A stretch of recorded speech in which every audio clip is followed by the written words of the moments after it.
में कोटि कोटि वंदन करते हुए आइए हम श्रीमद् भगवत गीता का अध्याय 12वें का अगला श्लोक देखें। कल हमने 9वें श्लोक तक लिया था। 9वां श्लोक था श्री भगवान उवाच अथ चित्तं समाधातुं न शक्नोषि मयि स्थिरम् अभ्यासयोगेन ततो मामिच्छाम तु धनंजय।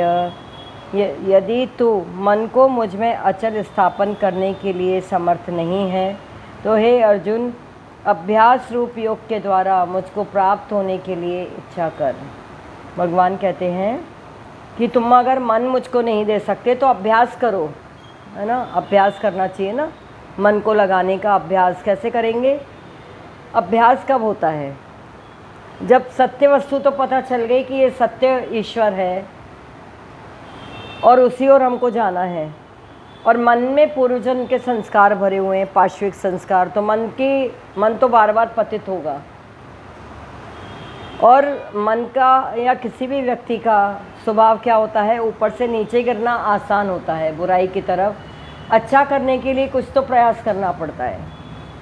बुराई तो सिखाई नहीं जाती ना कहीं, बुरा तो आदमी यूं ही बन जाता है, और अच्छा बनने के लिए उसको निरंतर प्रयास करना पड़ता है ना। तो ये अभ्यास होता है ना, किसी संस्कार को धारण करने के लिए हमें अभ्यास करना पड़ता है। और मनुष्य जन्म में तो 16 संस्कार बताए गए हैं। कहते हैं पहले 36 संस्कार हुआ करते थे पहले समय में, लेकिन धीरे धीरे अब 16 रह गए।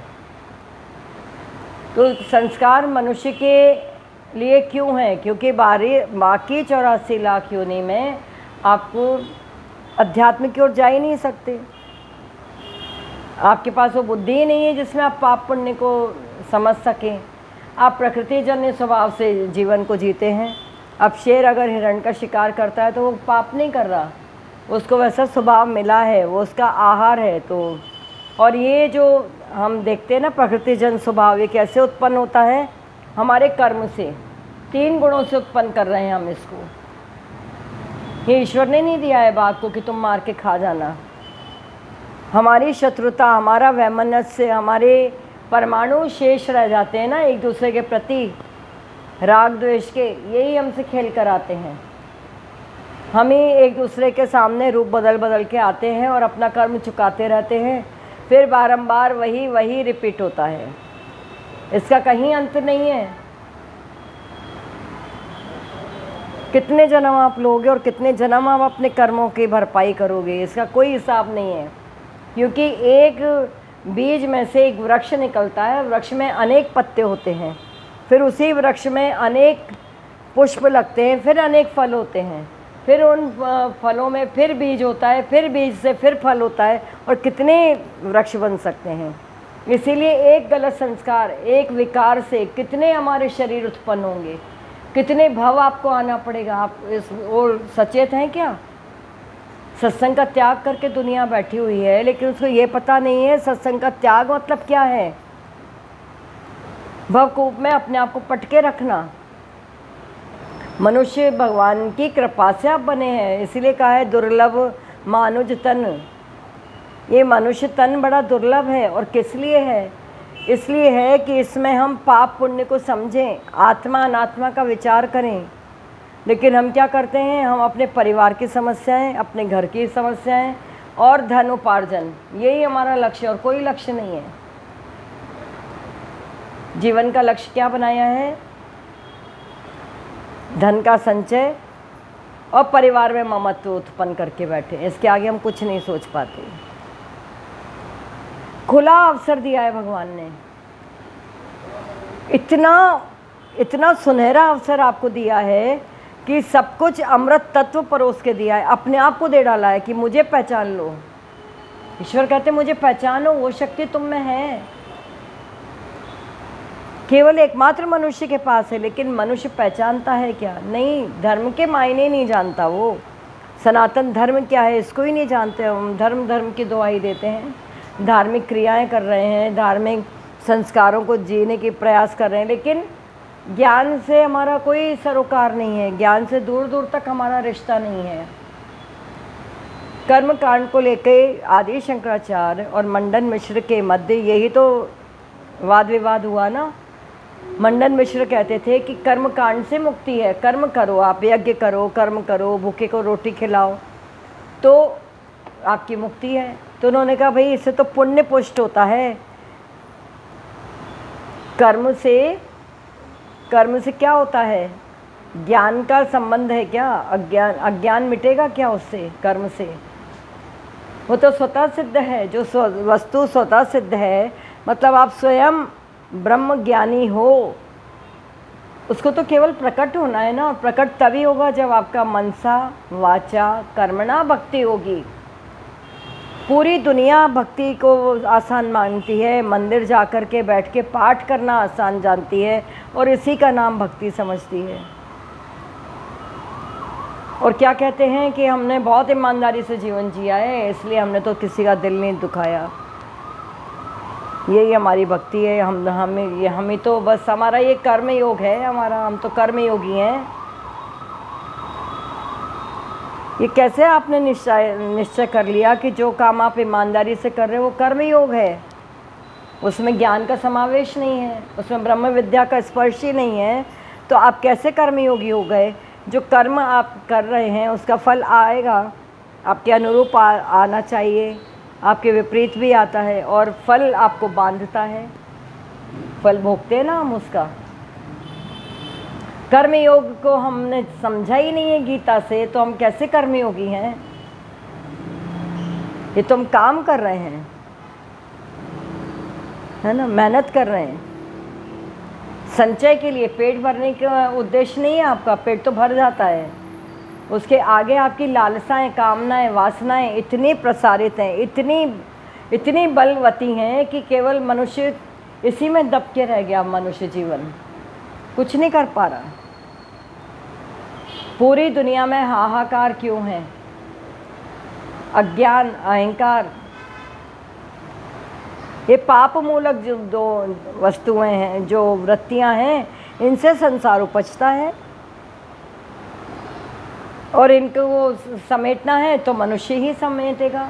इसमें भगवत्ता प्रकट करनी होगी ना, और वो ज्ञान के सिवा तो कोई मार्ग नहीं है। ज्ञान है तो ही तो आपने जाना कि ईश्वर है, ज्ञान से ही जानते हो ना। तो ज्ञान वो आधा अधूरा ज्ञान है कि ईश्वर है। ईश्वर कैसा है, कहाँ है? एक ने किसी संत से पूछा कि आप ईश्वर को जानते हैं, मानते हैं ईश्वर को? उन्होंने बोला नहीं, मैं नहीं मानता। बोले आप मानते नहीं तो आप ईश्वर की बात क्यों करते हैं? उन्होंने कहा यही, मैं जानता हूँ और तुम मानते हो, ये फ़र्क है। मैं जान कर के बोलता हूँ ईश्वर कैसा है, कहाँ है, और तुम जानकर मान कर के बोलते हो, माना हुआ है कि ईश्वर है, आपकी ना अनुभूति में है, और दिन भर आपको उसकी याद भी नहीं आती होगी। आपको दिन भर अपने कर्म की याद आती है, अपने लक्ष्य की याद आती है कि आज क्या उद्देश्य से निकले, क्या करना है, किसके घर जाना है, क्या व्यवस्थाएं करनी है, क्या जीवन में अभी परिस्थितियां आ गई हैं, उसका निवारण कैसे हमको करना है, क्या समस्याएं हमारे जीवन में खड़ी हुई हैं। उलझते रहते हैं ना इसी में ही, और इसी में से ज्ञानी सहज होकर के निकलता है। क्यों सहज होकर के निकलता है? क्योंकि एक तो वो जानता है स्वप्नवत संसार है, दूसरा अगर जीवन में कोई समस्या आई है तो समाधान पहले है जीवन में हमारे, बाद में समस्या है, तो वो समाधान को देखता है, अपनी स्थिति को संभालने की कोशिश करता है। और ज्ञान के द्वारा ही आपको संबल मिलता है, ज्ञान के द्वारा ही आपको सहनशीलता आती है। धीरज, धैर्य, सबूरी कहाँ से आता है? ज्ञान से आता है। इसको ही सनातन धर्म कहेंगे कि भाई अपने आप को धर्म के आगे और ले जाना है। कहाँ? आत्मानुभूति तक, जिसको हम कहते हैं ब्रह्मानुभूति, आत्मबोध। जब धर्म पूरा हो जाता है तो धर्म से आगे फिर आत्मा की बात आती है। धर्म को समझना है। जब आप गुरु के सानिध्य में होते हैं तब धर्म क्या है आपका? आपका उठना बैठना बातचीत करना सब शिष्टाचार अनुशासन में होना चाहिए। वो आपको सिखाना पड़े तो आपको धर्म आया ही नहीं अभी तक, है ना। कैसे बात करें, कितनी बात करें, कितनी ज़ोर से बात करें, बात को काटें नहीं काटें, वो अपना बचाव करें, थक जाता है गुरु। उसके पास तो तब सब तरह के लोग आते हैं। कुछ कुछ मूढ़ मते होते हैं जो सालों साल एक ही बात करते हैं, एक ही बात करते हैं, एक ही बात करते हैं। आप समझो उनकी वेदना कितनी होती होगी कि इसको समझाते समझाते हम थक गए, लेकिन इसके समझ में नहीं आया तो कितनी वेदना होती है कि नहीं होती है। कोई शिक्षक के सामने एक स्टूडेंट पे वो मेहनत करता रहे और वो स्टूडेंट हर साल फेल होता रहे, क्या रीज़न है? गुरु तो फिर भी करुणावान होता है कि चलो भाई ठीक है, लेकिन हमारी मूर्खता का हिसाब कहाँ हमको लगाना है। आदि शंकराचार्य जी ने कहा है, भज गोविंदम भज गोविंदम भज गोविंदम मूढ़ मते। मूढ़ता क्या है? एक ही गलती को 1000 बार करने वाला मूढ़ होता है, वो नहीं समझ पाएगा। ऐसा व्यक्ति सेवा भी पूरी नहीं कर पाता, उसके मन में भाव ही नहीं होता, वो यंत्रवत करेगा। हाँ, एक गिलास पानी रखना है रख दो, एक कप चाय पिलानी पिला दो, उसके आगे वो जाएगा ही नहीं, उसके मन में भावना ही नहीं उठेंगी। गुरु के प्रति समर्पण नहीं है, ईश्वर के प्रति प्रेम नहीं है, तो भावना उठेगी ही नहीं कि मैं और क्या कर दूं।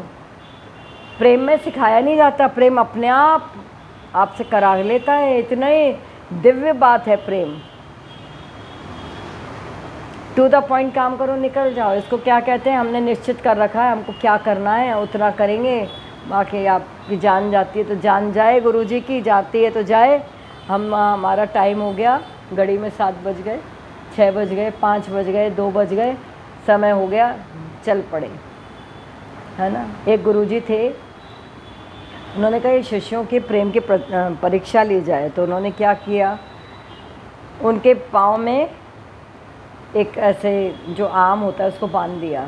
मुझे बहुत मवाद हो गया, बहुत पीड़ा है, बहुत पीड़ा है, और वो रस निकलने लगा उसमें से। बोला भाई इसको तुम्हें किसी को एक को तो मेरे जख्म को ठीक करना पड़ेगा, दबाना पड़ेगा, और मैं तो उठने की हालत में नहीं हूँ, तो मेरी सारी सेवा करना पड़ेगी। उसमें से केवल एक था जो रह गया, बाकी सब के सब कुछ ना कुछ बहाने से निकल गए। तो उन्होंने कहा सच्चा एक तू है। गुरु नानक जी ने भी यही किया, गांव का गांव सत्संग सुनने लगा, भीड़ लगने लगी, इतनी भीड़ गुरु नानक जी के पास। तो उन्होंने कहा इसमें से अब छटनी करनी पड़ेगी। तो उन्होंने एक दिन शराब की 2-3 बोतलें उठाई और ऐसे झूमने लगे कि जैसे उन्होंने नशा किया हो। तो सारा गांव इकट्ठा हुआ और बोले अरे इतने बड़े संत जो इतनी भगवान की बात करते थे और आज ये नशा करके बैठे हैं। तो केवल बाला मर्दाना रुके और बाकी सब भाग गए। बोले हम तो जानते हैं हमारा गुरु कैसा है, वो क्या कर रहे हैं, किस लिए कर रहे हैं। तो जितने लोग सत्संग सुनते हैं ना, इनमें से कोई विरला ही होता है जो बड़ा दृढ़ संकल्प के साथ में ईश्वर से प्रेम करता है। जो ईश्वर से प्रेम करेगा वो गुरु के द्वार से ही पहुंचेगा। उसको सबसे प्रथम गुरु के प्रति श्रद्धा होगी, समर्पण गुरु के प्रति होता है, तब ईश्वर प्राप्त होते हैं। गुरु के प्रति प्रेम नहीं है तो आप पहुंच नहीं पाएंगे, आप कितना भी सत्संग सुनते रहो। सहजोबाई ने इसीलिए कहा था ना, क्या कहा था, राम तजों पर गुरु ना त्यागूं, गुरु के सम प्रभु को ना निहारूं। प्रभु तो मेरे साथ ही है, लेकिन वो तो नहीं रोकता ना, प्रेरणा देता है, लेकिन गुरु प्रकट होकर के बार बार टोकता है, ये नहीं करो, ये नहीं करो, विधि निषेध बताता है, आपके पाप ताप को हरता है। नहीं तो हम 84 में चले जाए तो क्या दुर्दशा होगी। इसलिए कहते हैं गुरु के ऋण से कभी भी ऋण नहीं हुआ जाता। और ये ज्ञान तो स्वयं कृष्णम वंदे जगत गुरु, स्वयं भगवान दे रहे हैं आपको आके। तो ईश्वर भी गुरु हुए ना, आपने उनसे गुरु अर्जुन सम्मान करके अपनी दशा को रखा कि मुझे ज्ञान चाहिए।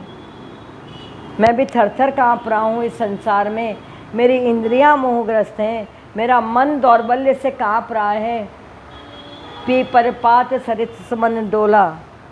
पीपल का पत्ता देखा है, एक तिन रेशे से टंगा रह जाए पीपल वृक्ष में, हवा आती है तो गोल गोल घूमता है। ऐसा हमारा मन, ये तो ज्ञान और निष्ठा से कितना प्रयास गुरु का लगता है, आप समझ भी नहीं पाएंगे, कभी नहीं समझ पाएंगे। आपको लगेगा केवल ये तो सत्संग ले लेते हैं, इनके लिए सहज है। इस सत्संग के लिए कितना पुरुषार्थ होता है, और ईश्वर की कृपा के बिना तो होता ही नहीं है। वो करा लेता है तो होता है। और फिर गुरु का अपना स्वाहा, कितना अहम, कितना तन मन धन स्वाहा करना करा लेता है परमात्मा, तब इसमें से एक रोशनी उठती है, एक नूर उठता है। इसलिए भगवान कहते हैं कि अगर तुम्हारा मन मुझ में नहीं लगता तो अभ्यास करो ना। कब करोगे? एक छोटे बच्चे को आप कहते हो होमवर्क करो, अभ्यास करो, अभ्यास करो, है ना, पढ़ के आता है तो क्या आप कह देते हो कि हाँ तो स्कॉलर हो जाएगा, बैग बंद करके रख दे। फिर माएँ उनको ट्यूशन भेजती हैं, पढ़े हुए को और समझ भाई, उसको कंठस्थ करो, उसको समझो। तो आप तो आत्मा की पढ़ाई, मुक्ति की पढ़ाई, भक्ति ज्ञान वैराग सर्वोपरि विद्या को प्राप्त करने जा रहे हैं, तो उसमें अभ्यास श्रवण मनन नहीं चाहिए। आपको तो नोट्स नहीं लिखाए जाते, क्योंकि इसको लिखने का अर्थ नहीं है। जो समझ में आया उसको मनन करना है, मनन करके उसको संस्कार बनाना है, संस्कार बना करके उसको व्यवहार में उतारना है। दिल की किताब पर लिखना है, दिमाग की डायरी पर लिखना है, बुद्धि के हस्ताक्षर इस पर चाहिए ना। मनुष्य हो आप, एक छोटे से काम को अस्वीकार कर दोगे कि हमसे नहीं होता, तो आप चुनौती स्वीकार ही नहीं कर पाएंगे। एवर रेडी होना चाहिए, हाँ हम करेंगे। चांद पर लोग पहुंच जाते हैं, समुद्र की तलहटी में पनडुब्बी में बैठ के पहुंच जाते हैं।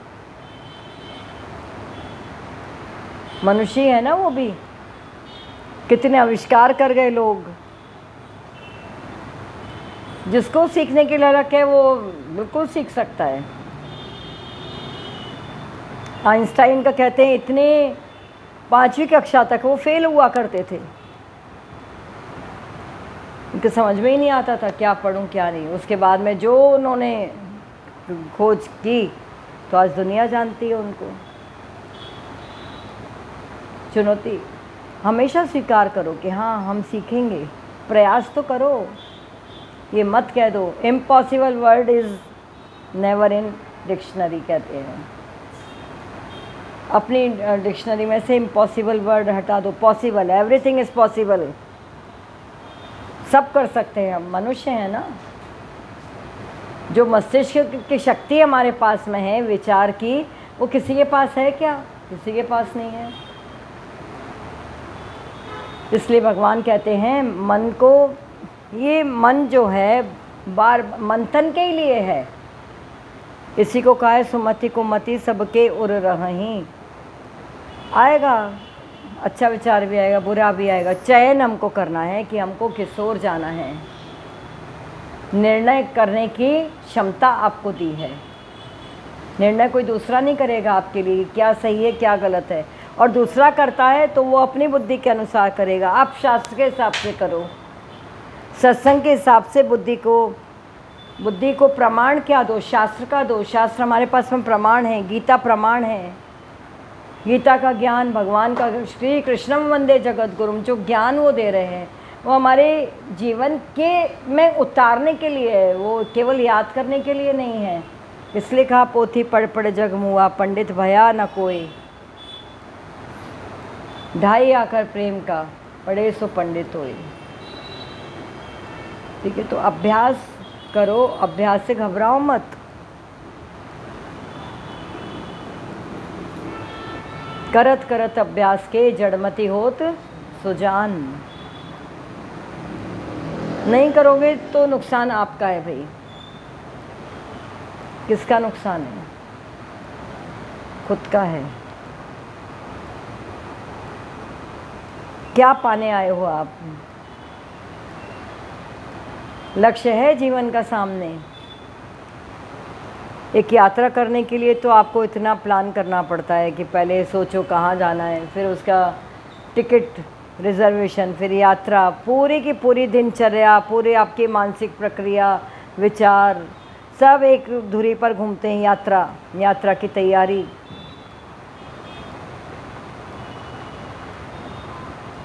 शरीर को उठा के ले जाना पड़ता है वहाँ पर, उसमें शरीर को एक उठा के रख के ट्रेन में, उसके लिए कितना सामान, कितनी तैयारी लगती है। और जो जीव अनंत की यात्रा पर जाएगा, अनंत के पथ पर, उसकी तैयारी, वहाँ तो कोई नहीं जाने वाला यार, संगी न साथी, जाना है आपको अकेला। तो साथ कौन चलेगा आपकी? वो परमात्मा ही है जो आपका संग दे सकता है। सर्वत्र वही है। जो उस पर भरोसा, तो कोई हो सामने हो या ना हो, आप निश्चिंतता से जीवन जी सकते हो, निर्भय होकर के जीवन जी सकते हो। दुनिया किसी को कुछ नहीं, दुनिया नाम की वस्तु ही नहीं है। ये खुद एक पानी का बबूला है, ये आपको क्या देगी? इसलिए मन को बार बार अभ्यास करो, बार बार अभ्यास से प्रभु के चरणों में लगाओ। चरण में लगाने का अर्थ है कि जो आपने सत्संग सुना है उसमें ठहरने का प्रयास करो, उसको सत्य जानो, तभी तो आपकी श्रद्धा बढ़ेगी। और रामचरितमानस में कहा है, श्रद्धा और विश्वास शिव और पार्वती हैं। इसलिए रामचरितमानस में पहले शिव विवाह है। जब वर्ण आप परमात्मा का करोगे तो आपकी पूरी प्रकृति, शिवारूपी प्रकृति, शिव से मिलाने में सहायक हो जाएगी। संकल्प का बल समझो ना आप।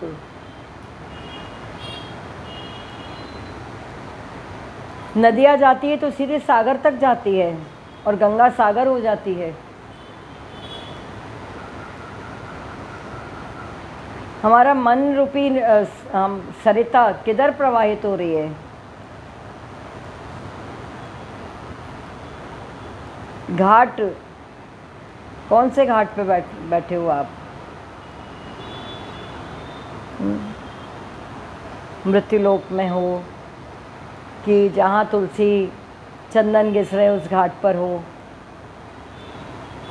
जहाँ त्रिवेणी संगम है उस घाट पर हो? कहाँ हो आप? जहाँ लीला कर रहे हैं प्रभु, जहाँ साक्षात महारास हो रहा है, उस अमर घाट पर हो? ये आपके ऊपर है, आपको कहाँ जाना है।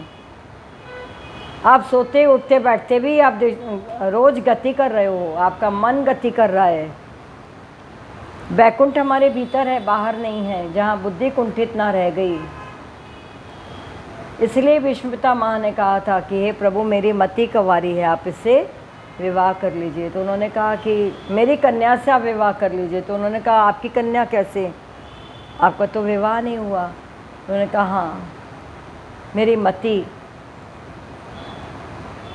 मति है, वही श्रीमती बने। हम किसकी श्रीमती हैं? नाम के पीछे लगाया जाता है और नाम के आगे श्रीमती। न श्री से मतलब है, न मति से। मति भी कुमति हो रही है हमारी। कैसे श्रीमती हैं? पत्नी वो जो धर्म की ऊंचाइयों पर ले जाए पति को। हम तो केवल क्या कर रहे हैं? रसोई संभाल रहे हैं, घर गृहस्थी, 2-4 बच्चे, शादियां कर दी, कर्तव्य हो गए हमारे पूरे। लोग, ये शास्त्र में कहा है ये कर्तव्य आपके लिए? शास्त्र क्या कहता है? शास्त्र जीवन में नहीं है। सबके घरों में भगवान तो हैं, लेकिन शास्त्र की बात नहीं है। शास्त्र जीवन में नहीं है, शास्त्र मन में नहीं है, कर्म में नहीं है। तो फिर कलयुग आएगा। कलयुग कहाँ आया? हमारे मन के भीतर आया है, हमको ही पटक डाला है।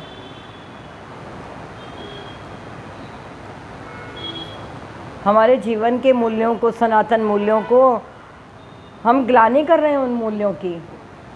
तो हमें कहाँ से सुख देगा संसार? जो संसार कर्म जनित है, ये तो 3 गुणों से ही प्रभावित है ना। इसी में चंचलता जो है, विक्षेप जो है, लहरें जो आ रही हैं, ये 3 गुणों से आ रही हैं, सतोगुण, रजोगुण, तमोगुण। किसी में रजोगुण ज़्यादा है, किसी में तमोगुण, किसी में सतोगुण। अपने ही परिवार में देख लो आप, एक कोई शांत होता है, एक कोई बहुत क्रोधी होता है, एक कोई आलसी होता है, कोई प्रमादी होता है। हमारा स्वभाव इन 3 गुणों से प्रभावित होता है। इसीलिए शिवलिंग पर 3 त्रिदल चढ़ाया जाता है कि तीनों गुणों को अर्पण कर दो। तीनों गुणों को शुद्ध रूप से अर्पण कब होंगे? जब हम स्व की ओर लौटेंगे, स्व को जानेंगे। और एक ज्ञान के सेतु के बिना आपका प्रवेश वहाँ नहीं है, इतना ध्यान रखना आप। ये जितना जीवन दिख रहा है ना आपको धरती पर बिखरा हुआ, ये सब बिखरा हुआ अस्त व्यस्त जीवन है।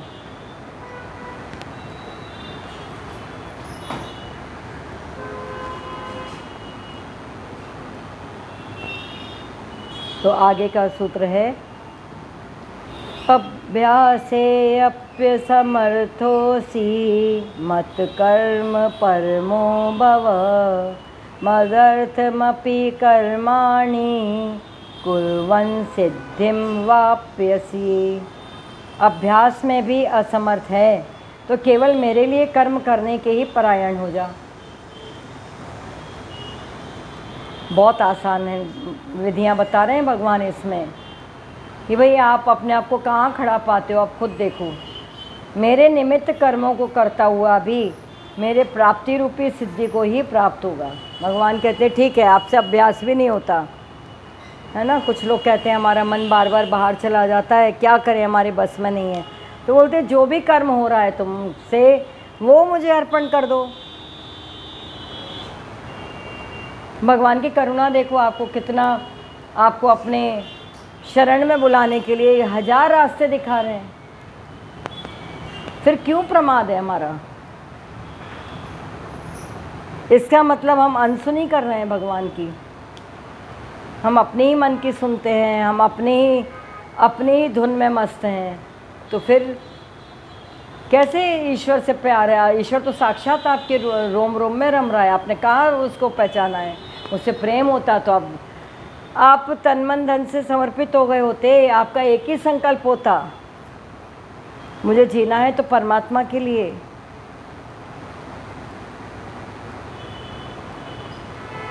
संकल्प की कमी कब आ रही है? क्योंकि आपका वर्ण परमात्मा में नहीं है। कुछ लोगों को मैंने इतनी निष्ठा में देखा है कि नहीं कुछ भी हो जाए हमको तो सेवा करनी है भाई, ठाकुर जी की सेवा के बिना हम नहीं रह सकते। इतना समर्पण, इतना संकल्प जो करेगा तो भगवान उसकी ओर वेग से आएंगे कि नहीं आएंगे? अनुकूल परिस्थिति में तो कोई भी कर लेता है, विपरीत परिस्थितियों में जब हमारे पास कुछ नहीं है उसमें से आपने किसी को कुछ दे दिया, वो महायज्ञ हो गया। मेरे पास कुछ है और मैं उसमें से दे दूँ तब तो ये साधारण सी बात हुई। आपके पास कुछ नहीं है फिर भी आप उसमें से दे रहे हो, उस यज्ञ की महिमा कितनी है, लेकिन हम नहीं कर पाते। हम कितनी भागवत पुराण सुन ली, कितनी कथाएं सुन ली, कितना इसको कहते हैं भाई पत्थर दिल पे अगर बीज फेंक दिए भक्ति के तो उगेंगे नहीं, पत्थर पे नहीं उगेंगे। उस पर आप जल डालते रहो, रोज़ सिंचन करो, उगेगा ही नहीं। ऐसे भी कुछ हृदय होते हैं, देखे जाते हैं और महसूस भी होते हैं, है ना, कि भाई ये तो पत्थर है, एकदम कठोर हृदय है, इसमें प्रयास करना बिल्कुल बेकार है, कहना भी बेकार है, समझाना बेकार है।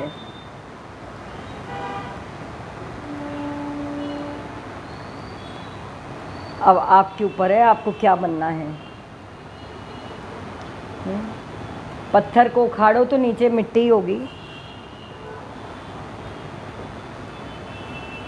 क्यों कठोर बन के बैठे हो?